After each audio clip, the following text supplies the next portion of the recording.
Yeah, this is Bang Bang Ray Hill. Just do a little podcast here for about 20 minutes, 25 minutes.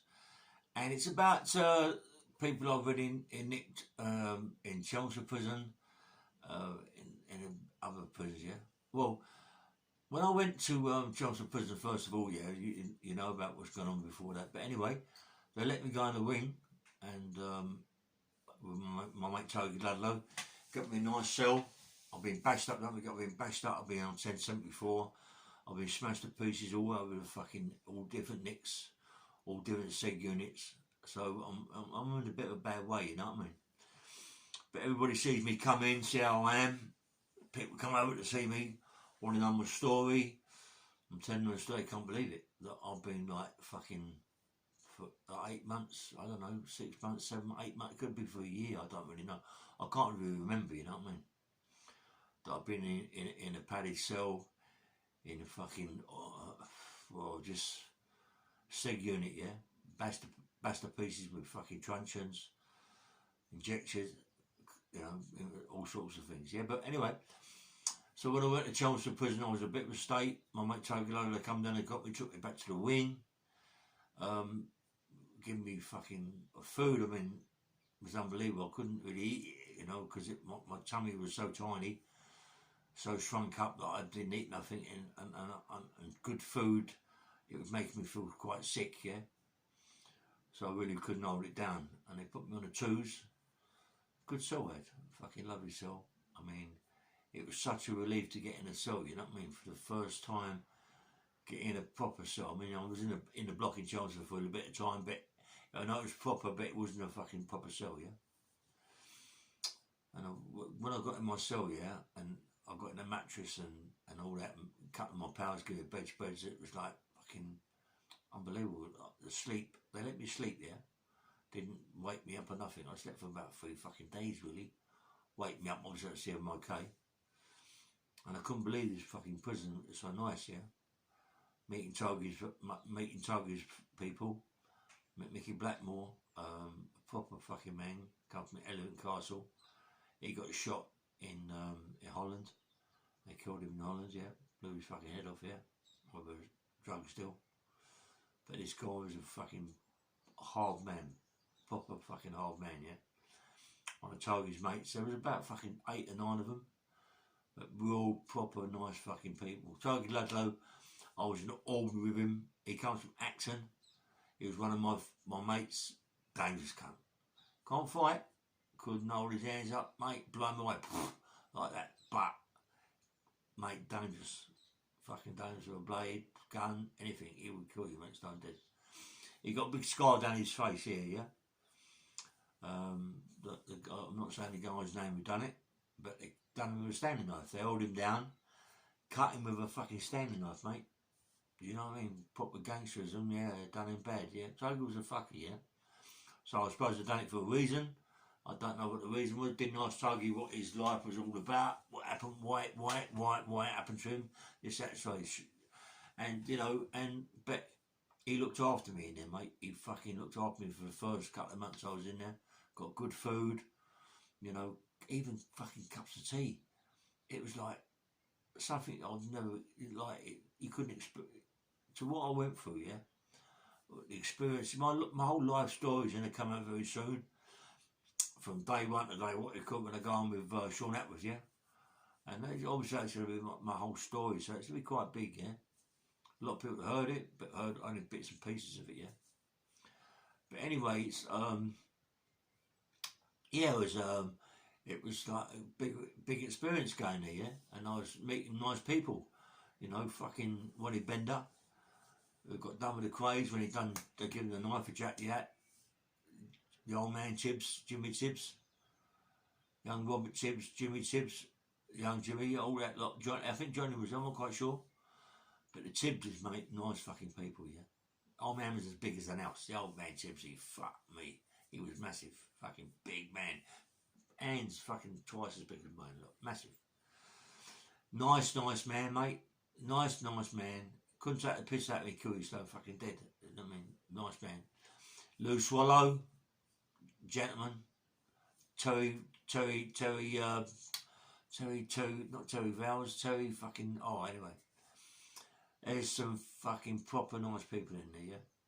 And they always look after you, you know what I mean? Alan Dixon from Dixon Brothers, Dangerous Man, can have it, yeah? Most of the people, listen, mate, most of these people, all these old timers, yeah? Not old timers, but gangsters, can have it, yeah? A lot of these can fucking really have it. They all got big families.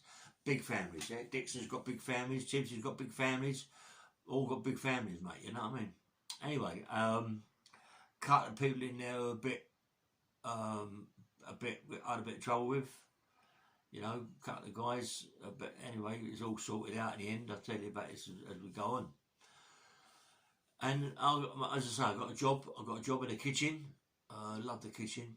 Started eating as much as I could eat, you know, enjoying my life really. I told you about a guy I met in them, Wally Malloy. He was diamond, mate, one. Peter Lyons, Gorgeous George, Georgie Jones, fucking nice people. There was quite a few people in the kitchen that are good. Good people, mate. Really, really proper people, yeah. Looked after you. Good money earners, all good money earners in there, except me, yeah. I was GBH for intent, 70 murder charges, all the fucking, it's all violence, armed robberies as well, but not as much money as what this fucking mob was at. Anyway, then I start going down the gym, getting my strength back, go back down the gym. Mickey Lawrence, nice fella, mate. I was a trained guy called Mickey Lawrence, very strong. Kenny Beagle, fucking hell. Kenny Beagle's doing life. Fuck me, he had a body like body like Mr. Universe, Ken. Nice fella, mate. Fucking, it's a shame he got a life, mate. You know, I don't know if it was over. I think it was over someone taking the fucking piss and he just killed him, you know what I mean? It was over a woman, which it usually is. And, you know, fucking nice guy, Kenny Beagle. Big, powerful, clean guy. Clean, spotless guy, yeah? Some really, really nice people. Frankie Fraser, who come later. Tony Lawrence. Dangerous fucking man. Met him. One day I went downstairs to the ones. There was all cooking. Tony be cooking his own meals. People have a lot to do with Tony. Tony was his own man, very quiet, very dangerous, yeah. But he had he had some weights that he made out of fucking from the fucking hell. Anyway, it was where was it? Anyway, he made these things up, these weights up, yeah. He was in the boiler house. He made these weights up, big fucking weights and wooden handle. And he used to train all the time. Boom, boom, boom. And he had great big fucking triceps, massive triceps, mate. Where he kept doing all this all day long. Massive triceps. Anyway, I said to him, look, you know, when you go, can I have them? He went, of course you can, yeah, of course you can. And Tony Lawrence got shot 6 times by the Sullivans, yeah? But he still got fucking 3 bullets in his head, 2 twos, yeah? He still got the scars and all that. He was telling me about what happened, yeah? He was telling me that he was with the Richardsons, yeah? I used to call him the Brown Bear. He used to go in pubs with a big fur coat and blow all the pubs up. He'd pump out the shotguns. Dangerous cunt, mate. You know, and he used to work at the Richardsons and he was one of their henchmen. And he had his own scrap yards, you know, and no one fucked with him, mate, in Fulham. Come from Fulham, no one fucked with him. Bindon shit yourself, mate. Bindon was shit scared of Tony Lawrence. Mate, Tony Lawrence would eat him up, mate. Eat him up. Dangerous, too dangerous, mate. He'd fucking eat you up. Tony would kill him. You know, when I met Tony, I talked about Bindon and he said, he's a wanker, as they do say, all this, that and the other. You know, and he fucking thinks he's fucking big time to overtake his way, but he's just a cunt. Anyway, okay, he's just a cunt. Got on well with Tony, but he didn't get on with Frankie Fraser. I don't know why, because Fraser was with the Richardsons. Fraser and him didn't get on. I don't know why, but it was always loggerheads between them both. I had to watch fucking Tony's back when he was in the shower. Frank would come down sometimes and say, come on, Frank, don't make it awkward for me, mate. You can't go in there because of Tony.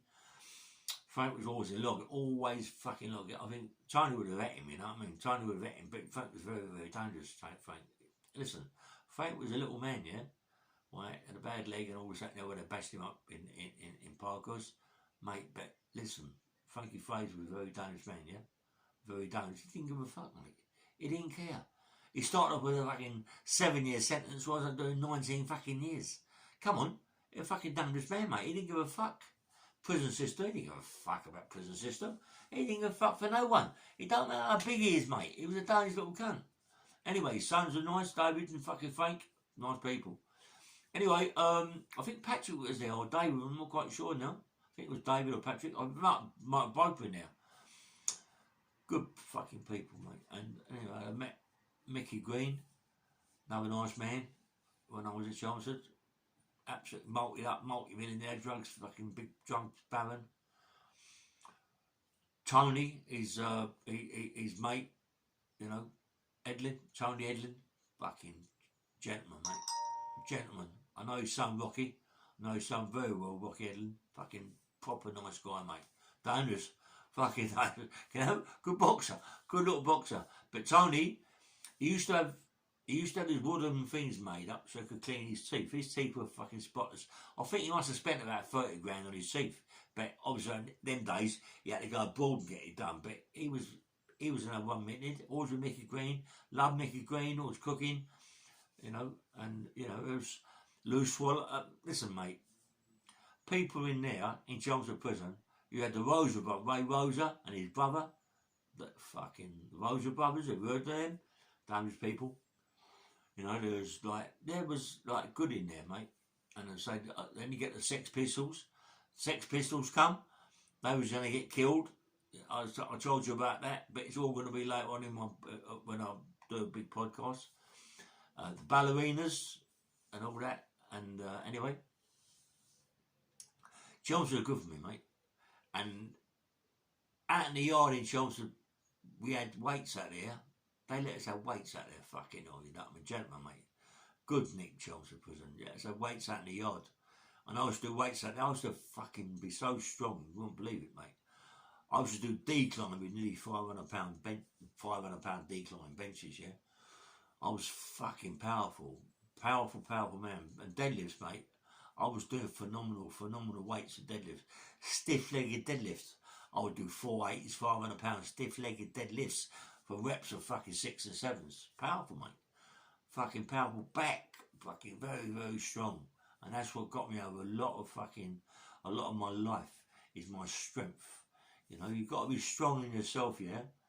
You must look after that heart, yeah? You must look after, even if it doesn't matter if you have heart attacks, I've had a couple of heart attacks. It don't matter about that. As long as you look after it. It's cholesterol, isn't it? Come on, you go in prison, you eat a lot of fucking shit, you're eating fucking loads of crap. You know, even if you're cooking food in it, it's all fatty and this, that, and the other. So you get cholesterol around your fucking arteries, you know, and it causes the blockage and bump, your uncle for you know where you are, you get fucking heart attack. So I've had a few of them. But my heart is still strong. I still train every morning. I run every morning as much as I possibly can, maybe 5 miles, 6 miles. But only slight jog, but getting stronger. I do a good workout in the morning with the weights. I do loads of curls, do loads of dips, I do loads of fucking press-ups, right? Loads. On the chair and all that, yeah? So I look after myself as much as possible, yeah? I don't want to get old. I don't want to get my... listen, if you get old in your face, you get old in your face, but I don't want to get old in my body, yeah? I want to look after my body. I don't want to give up. Every morning, you go, oh, fuck that. I ain't doing none. I fucking want a break, you know what I mean? Want a break? Get up and do it. So I have something to eat. I have a bowl of porridge. I have raspberries, strawberries, black currants, all them things in my porridge. Have my porridge. Have a nice little orange drink or something like that, or a milkshake. Come in here, do my little workout, yeah? I'm feeling a bit confident now. Very soon I'll be going to the gym in the mornings to have a workout. Sometimes the gym is a bit of a pain in the butt, but if you go early enough, no one's in there, yeah? So I'm looking forward to that. I'm looking forward to going to the gym, yeah? But in Chelmsford prison, yeah, there was, listen, I was on the stage because I was in a powerlifting team. There was a Greek fella there, mate. Fucking hell. Forget his name now.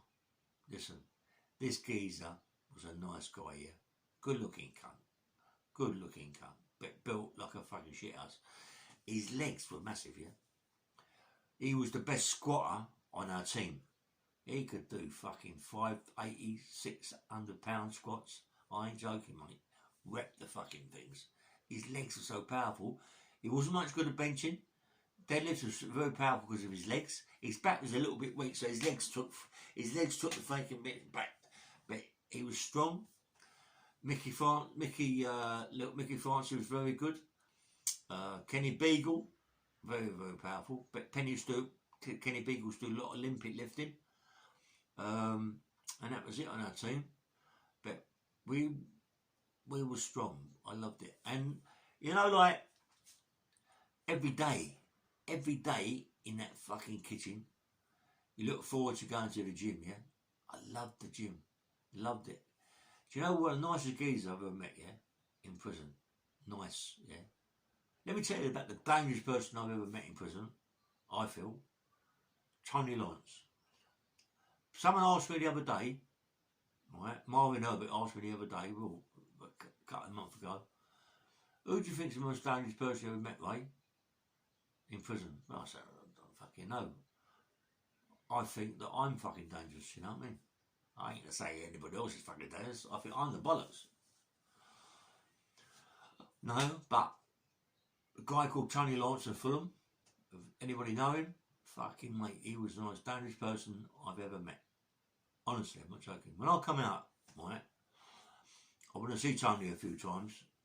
He told me to come work with him. Well, I did and I didn't, yeah. But Tony used to drive around in his motor. He's dead now. Handgun. 3-foot hand grenades. You think I'm joking? He had some cunt in the army who used to get all this stuff. Hand grenades, mate. Fucking hand grenades. I'm fucking telling, not plastic fucking hand grenades. We get out of a toy shop.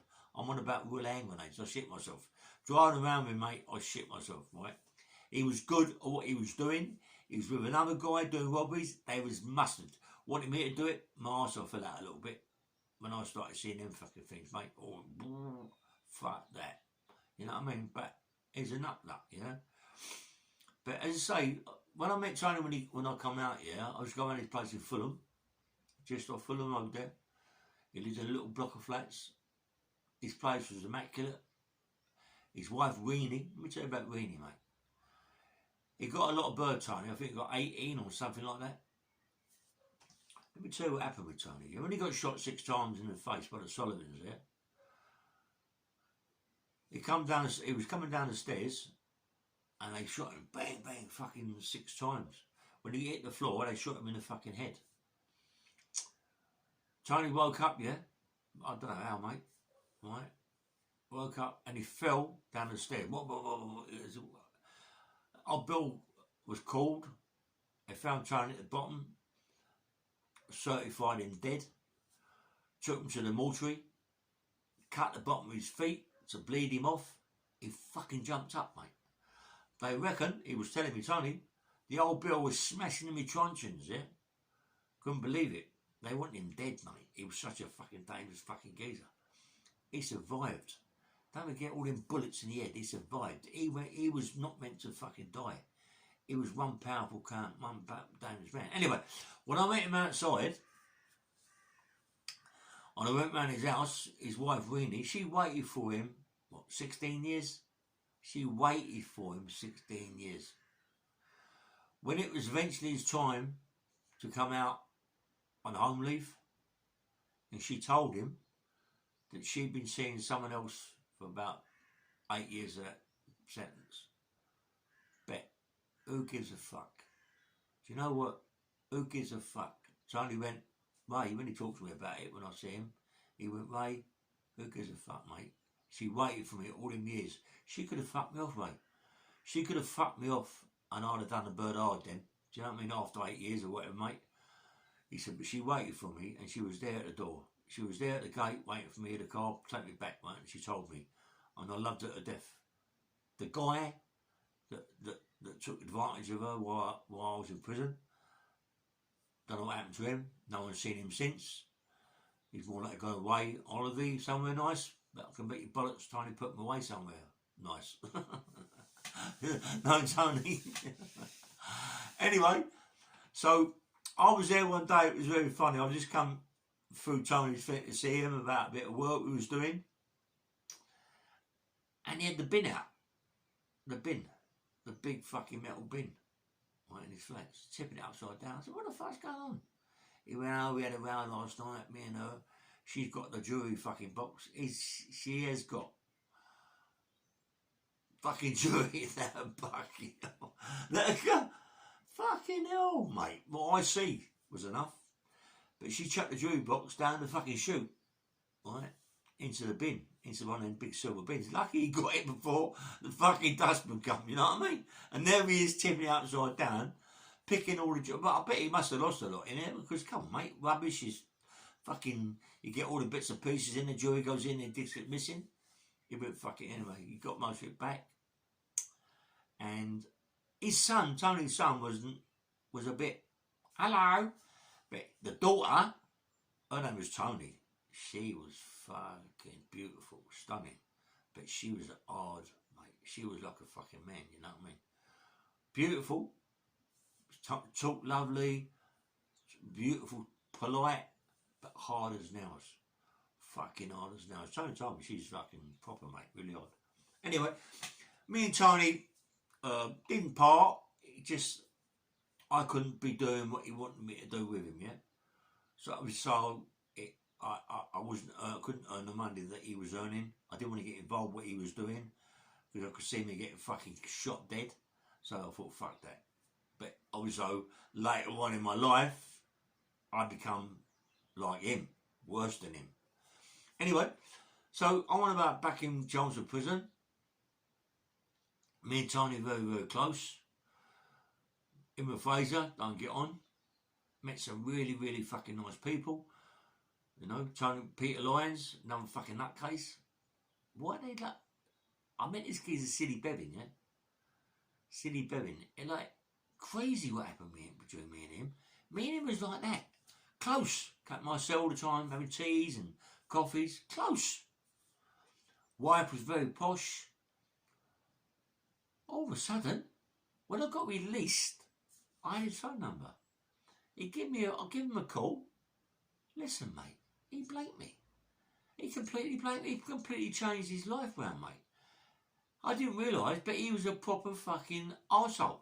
A proper arsehole. Me and him were so close in there, but when he got out on the street, he became an arsehole. Do you know what?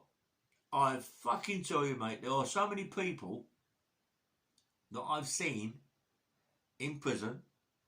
It's like a fucking, it's like when you walk, I don't know what it is. It's like it's fucking so different. You've got to experience it, yeah. That when you're walking down the landings, you're hearing people singing. Joe Lott, that's the guy's name. Joe Lott, mate. Sing? You want to go to heaven. You want to go to heaven for the weekend. Mate, he used to sing this fucking song. He had the best voice ever. Joe Lott, mate, if you're still there, which you must be, you can't be fucking older than me, you fucking old bastard. Joe, I love you, mate. You know, right, you, mate. Anyway, look at my podcast, you. Joe Lott, I loved him, mate. Fucking sing. It was a ginger fella, I forget his fucking name, no one. But him and Joe, very close, yeah. Both co-defendants, very close. But as I say, walking down the landing in these prisons, you got people that can sing. Unbelievable singers, yeah. People that are playing a mouth organ or a guitar. Unbelievable. You go in people's cells. I don't know if anybody comes from Labatt Grove who was watching this. You had Jimmy Morey and his brothers. They opened a big painting thing when they come out. Studios. Oh, mate, they learnt to paint in prison. They learnt to paint in prison. When you go by their cells, they're painting. It's unbelievable. You got fucking Terry Millman upstairs. Lou Swallow painting. Unbelievable. You got people doing art, but not art with a brush, art with a palette knife, yeah? Palette painting. Oh, mate. People that can play football. There were some footballers in my fucking Chelmsford, mate, that could fucking today. They would smash these cunts that play for Chelsea, Arsenal, fucking Tottenham and all that. And smash them. Smash them. Fucking fantastic footballers, mate. Rugby, let me tell you something. We played London Irish, London Welsh, fucking Saracens. We played Gray's End. We played the fucking, maybe not the first team. We played the second teams or the third team. But let me tell you something. Every team that come in that fucking nick, right, we got bashed up. Not bashed up. But 9 times out of 10, we won. We had one of the best rugby teams fucking going, mate. We had a fucking pack that was the mustard pack. The only pack that I ever seen was better than our pack was that Gray's Inn, the barristers and solicitors. They had a hooker fucking 19 stone, mate, 18, 19 stone. So it shows you what their props are like. They had a fucking pack, mate, that pushes all around the gaff. And hard, they was fucking hard. They was fucking hard, mate. They could have a fight. We was fighting them on that because they knocked all my fucking teeth from the front out. You know, I had to get my teeth done in prison. They smashed them to pieces. Knocked them all out, mate. As I got turned into the pack, they fucking smashed me to pieces. Oh, they punched me in the mouth, nutting me or booted me. One of the fucking 3, but more likely the 3 of them. The whole 3 they'd done. They fucking bashed me up, mate. They lost my teeth. I still played on.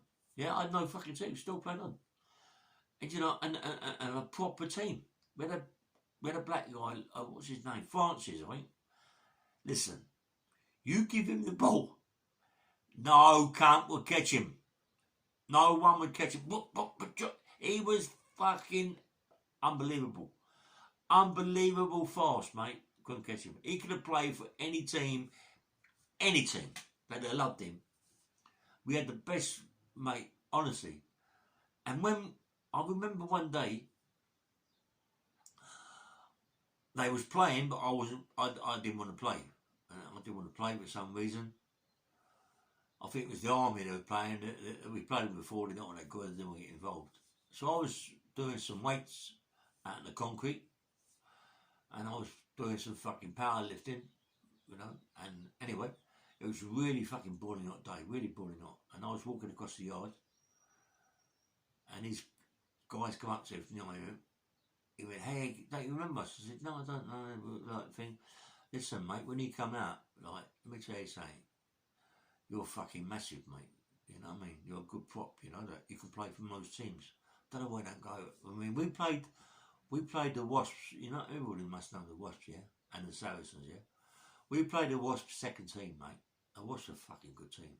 They are a good team, mate. Listen, even their fucking geese that come in the room was saying to us, "Oh, when you come out, come have trials in our team, yeah?" And they was at fucking the Q or Richmond, yeah? And I should have done that. I was a cunt. I was such a good player, mate. My son, Sonny, yeah? Love him. I've not seen him for fucking years. He was only 5 when I was away. Now a big man, yeah? He plays for fucking Australia rugby team, yeah? He wants to play for New Zealand. He's going over there for a trial. He played for England. My son is the bollocks, mate. He's big, 18.5, 19 stone. I think he's in the pack. He's fucking massive, mate. And I love him to death, yeah? I love him, but obviously, so I've missed all his years. I try sometimes to have a conversation, it's really hard. His mum don't love me, she hates my fucking guts. But that's it. Not ain't her fault, it's my fucking fault. We're going in prison, leaving like I left her. But I've got another boy, Jay. My boy Jay, yeah? My boy Jay was this. Could box, mate. He was fucking 16, listen. He was knocking out bouncers in clubs all day long. This boy was like his dad. My other boy, Sonny, is like his dad. I've got another boy, Ricky, who's like his dad. They're all like his dad. They all want to be fighters and all that, yeah, all sports personalities. Well, sports people, personalities, sorry, bad personality, all sports people, yeah. But my Jay, my ex-old woman, Christine, naughty girl, mate. She's a naughty girl. She didn't wait for me. She just fucks about all the time. Loved the man. What's they all do? Fucking left me for this cunt, Bob Edger. No, Bob Edger at first. I come out of prison, found out a lot about that cunt, molesting my kids. It all happens, mate. She was involved. She got him acquitted, married the cunt. Then she went for the geezer called Bobby Elston. Another fucking arsehole. Bashed my kids up. Bashed Christine up. It was her fucking fault because she deserved it. Right? I want to go and help her out like a fucking silly cunt. She fucks off to Scotland to get away from him. My boy, this Bobby Elston, finds out my ex-wife. Shouldn't have fucking married her anyway. My ex-wife has gone to Scotland, hiding from Bob. My son, being a good fighter, goes up there, Scotland, to help her out, yeah? Bob's on his way up there by train. My son going by car to help her out, yeah? My son goes to this guy. He's got a car, got no insurance. The car's not nicked, it's his car, but he's got no insurance. My son don't know this. My son's in the front. 2 kids are in the back. The driver.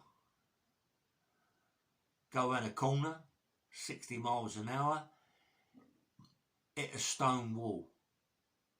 Go up, but something's on the road, hit a stone wall, thing turns over, slides along, hits a wall, bang! My son goes from the front, goes straight through the windscreen, right, straight through the wind, hits a stone wall, that he's in the front, goes through it, hits a stone wall on his head. He has a cut on his head, no bigger than 6 to 7 inches long. Obviously, he's got all cuts and bruises all over him, yeah? He dies 4 times. It's called the ambulance down. My boy dies 4 times in the ambulance. He survives. He goes to Dundee Infirmary. Over this shit cunt, Christine. Over her, mate. My boy got fucking like he is over her, yeah? I fucking can't stand her, mate. I went back to that horrible woman, I don't know why. Christine. Anyway, I know you're fucking more like got the podcast, mate. And Jane, my daughter's more like calling me all everything and my son. But I don't love your mum. Your mum's a fucking cunt. What she done to my boy, yeah? She's a fucking arsehole. Anyway, goes to hospital, fucking from where I live, get to hospital. There's my boy in bed with a cut of his fucking little cut and bandaged up the fuck, yeah? Anyway, they're telling us he's in a really bad way.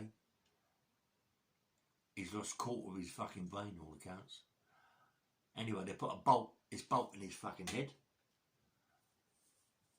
And they're saying, if so-and-so, blood this, blood that, he won't last more than 2 days, 3 days. They then tell us, yeah, me, I'm breaking my fucking heart. She's breaking her heart. She's fucking caused it. Getting my boy to come down here. They're telling us, right, my boy's going to die.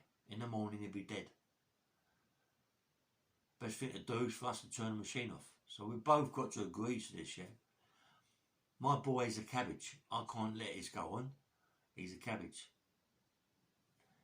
He's going to be a cabbage for the rest of his life, yeah. I said, look, turn it off, yeah. She goes mad. She jumps across the fucking bed. I shouldn't slag her down. I'm sorry, Christine. She bashes me up, yeah. She bashes me up, something terrible, right? And she can fight, Christine. She'd rather nice she'd have killed me. The guy, anyway, let me tell you quickly what happened. They don't do it. He survives. My boy survives 2 days. He survives. He gets better. When I say getting better, he ain't getting better, but let me tell you what goes on. The police are called because me and her are going fucking keep causing problems, yeah? Police told me to go. I don't want to fucking go. But now, all I want to do is find a fucking driver to drive my son now. and drove like a cunt round the corner and nearly killed my boy. Yeah, 2 others. The driver lost his right arm and half his fucking face, yeah. The 2 other kids in the back, hardly anything happened to them. One committed suicide. What happened to my son? He committed suicide. The other one's a complete fucking nut. He's in and out of nut houses all the time. What happens? The one that lost half his face and half his arm, he's in Dundee Infirmary in the other side. I go in the kitchen, pick up a fucking knife. Mate, I'm going to kill his cunt. I'm going to kill him for what he's done to my boy. I'm going to kill him. I'm going through the fucking, I'm going to kill him. The police around it, the police get to hear about it, they fucking come like lunatics, yeah? They're everywhere, mate, stopping me, right? They put me in a fucking van, take me to the fucking police, take me to the station, put me on the train with fucking another old bill, handcuff me to the fucking chair, take me back to London. My boy pulls through. He's 10 years in a wheelchair. 10 fucking years. He can't walk. He can't walk. He can't do fuck all, mate. He's a cabbage as such, yeah. She puts him in a bath. He got these things, he goes sinks in the bath. She fucks off more like he fucking lovey double with some fucking cunt she's with again, I suppose. What happens? My boy turns the tap on with his feet thinking it's cold water. It's the hot water. Scolds his fucking self, yeah?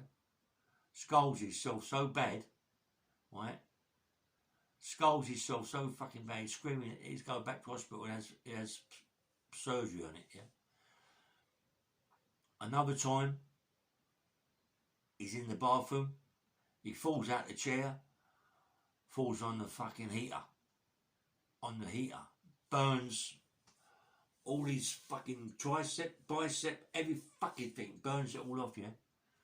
He's in agony. While she's doing whatever she's fucking doing, yeah? But, one consolation I will say for her, yeah? She stood by my boy for 20 years. Stood by him for 20 years, yeah? Until he started to walk again. He started to walk again. And they looked after me, got about £1.3 million conversation. But everyone says to him, oh, would you rather him back like he was, or with a little bit of money he's got? Well, his back's are normal. He's limping on one side of his body a little bit. He's smart. He spends a fortune on trainers, a fortune on clothes. He's bought his own fucking house on Marlow Hill. He bought another place in oh fucking hell. Anyway, he bought what is it? Anyway, it's in Oxfordshire. He bought another fucking house there. He's doing okay, yeah. He's doing fucking unbelievable. You know, so that's pleased me, yeah. I can't believe that he's got all that, yeah. He's done really, really well for himself. You know, but obviously he don't love his dad no more. Yeah? He does love his dad, but he doesn't really. It's very hard to have a conversation with my boy. You know what I mean? But I love him to death. You know, he's gone through fucking so much. Poor little fucker. He's gone through so much, mate. You wouldn't believe him what he's gone through, yeah. But as I say, he's very, very smart. He's got himself together. His mother lives in a house in Marlow. She spent of my boy's money, 65 grand on the kitchen and the front room.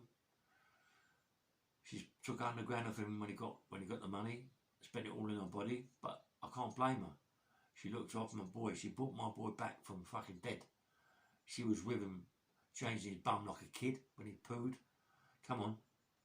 She wheelchair, took him everywhere. I hate her guts, yeah. I do hate her. But I love her for what she done for my son, yeah. She brought my son back. Without her, my son would have died, yeah? Because I wasn't around, I was in prison. I was an arsehole. I never went up to see him in fuck. I was an arsehole, you know what I mean? Anyway, So that's it really, and that, let me finish off now. Let me tell you that I love my daughter Jamie very, very much, yeah. My daughter, and I love Beaver very much. I don't see them a lot. My boy stays down there quite a lot, you know. He's in Oxfordshire, he's got a place down there as well. Blantyre, is it Blantyre House? Blantyre House? Blantyre House? She's the manageress of Blantyre House. And she's got a nice fucking home. My boy's buying a home down there. And I wish him all the best. I love him to death. And his mother's got the house. She's took the house off my son. He bought a brand new Range Rover, not a brand new one, but he bought a Range Rover Sports. He spent about 20 grand on that. Made it all nice for her. Special wheels, special this, special that. He's a good boy. He's a good son, mate. He's a good son to his mum. He loves his mum to death, yeah? You can't speak about his mum bad, so when it killed me. My boy, when it had that accident today, he'd have killed me for me being nice to his mother, yeah? He'd have killed me, mate. He was a fucking proper little fighter. Anyway, I'm going to sign off now. Please subscribe to my channel. I love you all very, very much. I'm going to keep telling stories. I've got loads of stories to tell. In a minute, I'll be with Sean Atworth. I think it's on the 6th or the 7th of next month. I'm going to give him my life story. It's a long story, mate. And I wish you all the best. Please subscribe to my channel, yeah? Bye-bye.